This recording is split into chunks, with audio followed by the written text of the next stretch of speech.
Sir भी सारे तो ऐसे नहीं है, कुछ उलमा है जिनका अच्छा रोल भी है। सर बात कुछ की तो जरूरत ही नहीं है मुझे इस वक्त जरूरत है कौन की, कुछ उलमा की जरूरत नहीं है। आप अभी बताएं मेन स्ट्रीम के ऊपर कौन इस वक्त ये कह रहा है कि इस्लाम की रिक्वायरमेंट्स ये थी। भाई मैं आपको अभी बताऊंगा जियो पॉलिटिकल लैंडस्केप क्या है, मैं आपको बताता हूँ अभी, आपके समझने मैं खाली आपके जज्बाती और इस्लाम के वो सेंटिमेंट को उजागर करने आया हूँ। टैक्टिकल अप्रोच इस्लाम ने पहले से बताई हुई ऐसे मौके पे क्या करनी है, बिकॉज ये झंडे इकट्ठे हो गए हैं। You need to understand Turkey is my biggest pain point right now. मेरी एक्सपेक्टेशन पहले से ही थी, बाय द वे मेरी पहले से एक्सपेक्टेशन थी, आम आवाम तक पहुंचती नहीं है एक्सपेक्टेशन। अब अल्लाह की तरफ से ईरान ने सबको नंगा कर दिया ना। Iran has exposed everything. MRI diagram बनाई है ईरान ने कि टर्की असल में क्या है, UAE असल में क्या है।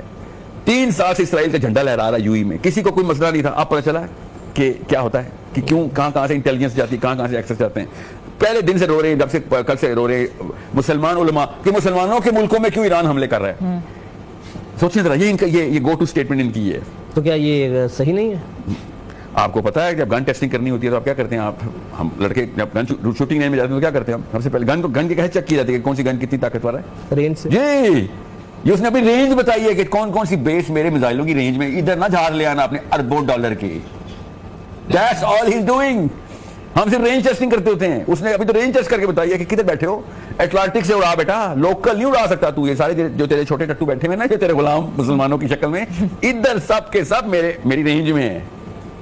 अब तू बहरी बेड़े उड़ा मेडिटेरेनियन सी से, अपने इसराइल अपने घर से वहां से जहाज उड़ा के लेके आ, फिर तेरे देखते हैं तू क्या करता है। क्यों तू पूरा का पूरा अरेबियन लैंड क्रॉस करेगा, हमें पता चलेगा, तब तू थोड़ी इक्वल इवन प्लेइंग फील्ड होगी। ये इन नाअहल नठल्ले मुसलमानों को समझ नहीं आ रही कि जो कह रहे हैं कि इसने तो मुसलमानों पे हमला कर दिया। उसने कहा मुसलमानों पे हमला कर दिया, तो कह रहे इसने फ्रस्ट्रेशन में किया, उसकी स्ट्रेटजी छोटा बंदा, छोटी सोच, बस इसे कहता हूं लो मेंटल क्लास के पास इस्लाम आ गया आजकल पाकिस्तान में। हाई मेंटल क्लास के जो है ना वो साइंस में घुस गई। जो फ्रस्ट्रेशन वाली बात हो तो वो आपके समझ रहे हैं, उन्होंने गुस्से में आके 360 फायरिंग शुरू कर दी और जिधर इधर मिसाइल गिरा। ये खुद इस तरह की इसलिए ऐसे सोचते हैं। उसने अपनी रेंज बता दिया है कि अमेरिका की बेसिस जहां जहां पे हैं उधर कुमक ना आए, आप तुम्हारी एवैक्यूएट द बेस। अब लॉन्ग रेंज बैटल करो हमारे साथ, शॉर्ट रेंज बैटल नहीं कर सकते। शॉर्ट रेंज बैटल में तो डोमिनेंट सी इस वक्त।